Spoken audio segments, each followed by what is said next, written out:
And we're back here on Inside the Ropes. We are with a legendary professional wrestler and trainer and all the other hats that you've worn. It's Mr. Al Snow. Al, nice to meet you. Pleasure to meet you. Obviously with you dealing with students all the time and, you know, helping people into the wrestling business, I was curious about what you thought about the idea of the kind of the Roman Reigns and John Cena characters, where there's a sort of very clear, you know, let's go Cena, Cena sucks, that kind of thing, a dueling chant.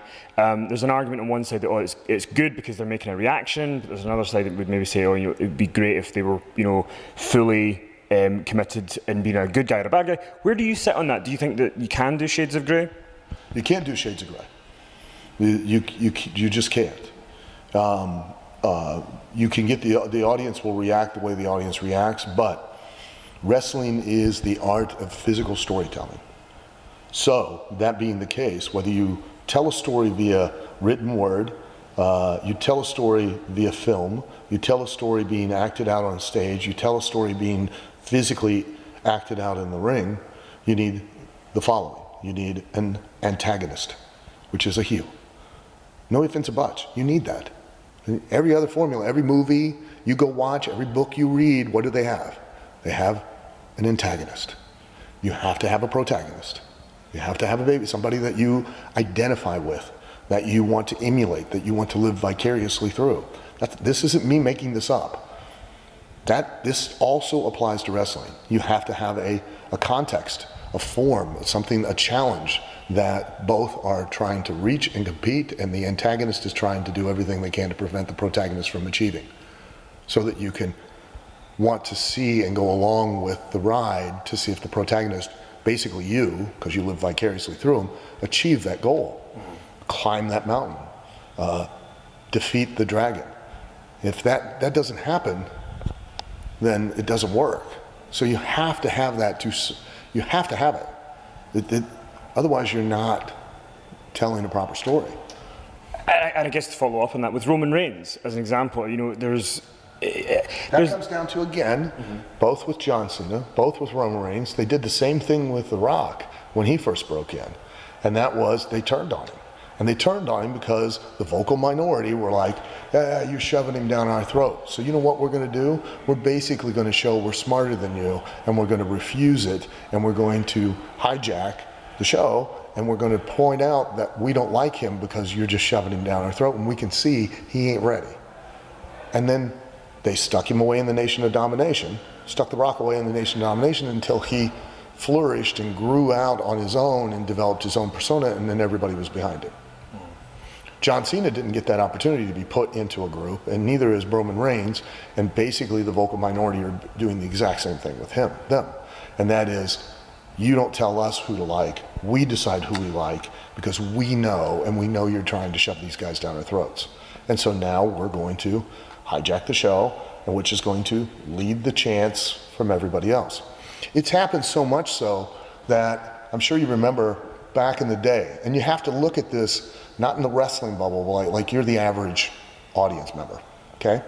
You don't go on the internet, you don't know the behind the scenes stuff. Do you remember the storyline with Edge and Kane and Lita on TV?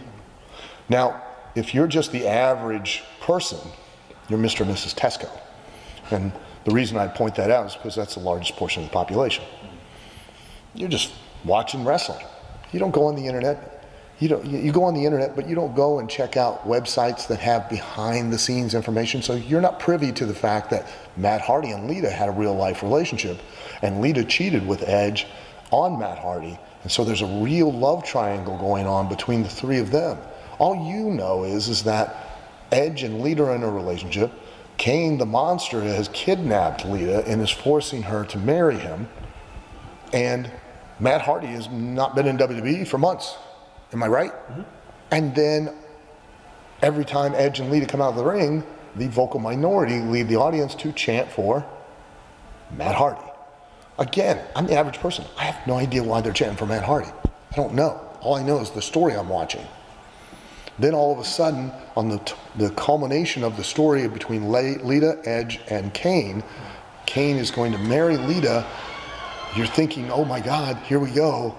Edge is going to save her. And Matt Hardy hits the ring and attacks Edge. Now, you're the average person. What do you think? You'd be pretty confused. You wouldn't know what's going on. No shit. And that's what happens these days, is that they hijack your show to the point that the people, the performers, the directors, the producers, the writers, all now cater to the vocal minority and ignore the vast majority that have no idea about these backstage stories. How do you kind of see that all playing out, you know, because is there going to get to a stage where eventually things kind of go, I mean, Jim Cornette had famously said, you know, once you've opened Pandora's box, you can't put everything back in. But you can. But you can. Because, and I say this all the time to the wrestlers, the wrestling business is the wrestler's business. It always has been, it always will be. Okay? And everybody goes, well, kayfabe's dead. No, it's not. But kayfabe was never a don't tell people wrestling's fake. It never was. This may come as a surprise, but people have known, the average person has known that wrestling is predetermined for decades. Decades. In 1976, I was 12 years old. I said, I want to be a professional wrestler. My grandmother, God rest her soul, was not a Mensa candidate. And she was not a professional wrestler. You know what she said to me? Why do you want to do that? It's fake. Oh, maybe she's psychic.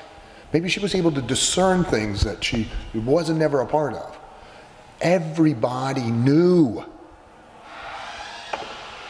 But we still, out of respect for ourselves, our business, and especially the audience, took the time, trouble, and effort to never sell them who we were, sell them on why we did it, and then when they started to buy into, because that's what they really want to do, much like when you go to see a movie.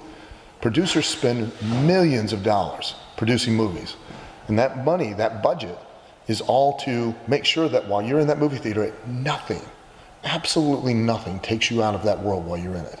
Am I correct? Yeah. And you've been to movies that are probably, the acting's been fantastic, the special effects have been amazing, the story's been great, and then some little thing catches your eye and takes you completely out of the movie.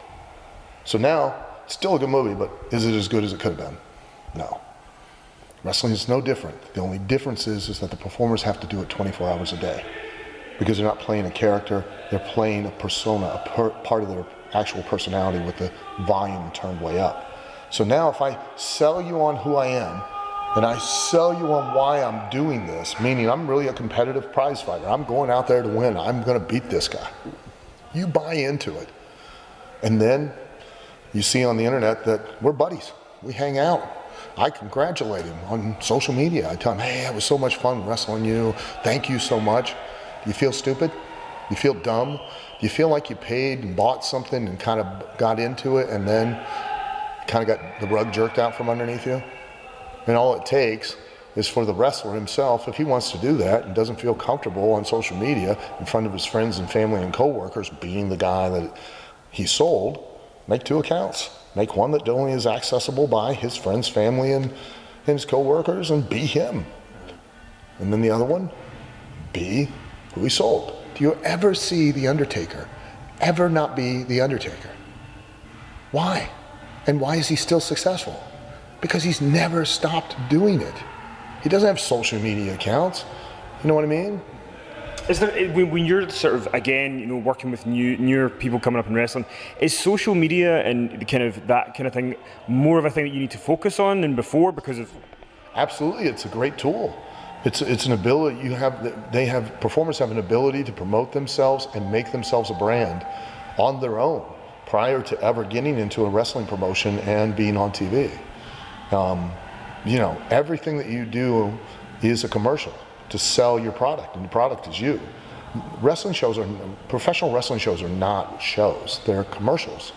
They are the opportunity to get in the ring and sell yourself to an audience, and now motivate that audience, which is the hardest job to do, is to motivate that audience to leave the comfort and security of their home, drive to a building, sometimes have to pay to park, pay a lot of money to get in, to sit in an uncomfortable seat, to sit around people they don't want to sit around, to pay for food they don't want to eat, to watch you do your job. That ultimately, at the end of the day, is what a professional wrestler's job is. It's no different than a movie actor's job. You know, and how hard is it to motivate you to leave your house to go watch a multi-million-dollar film? It's tough, and you're going to sit in a nice leather recliner now in the dark where you don't even see the other people you sit around. Am I right?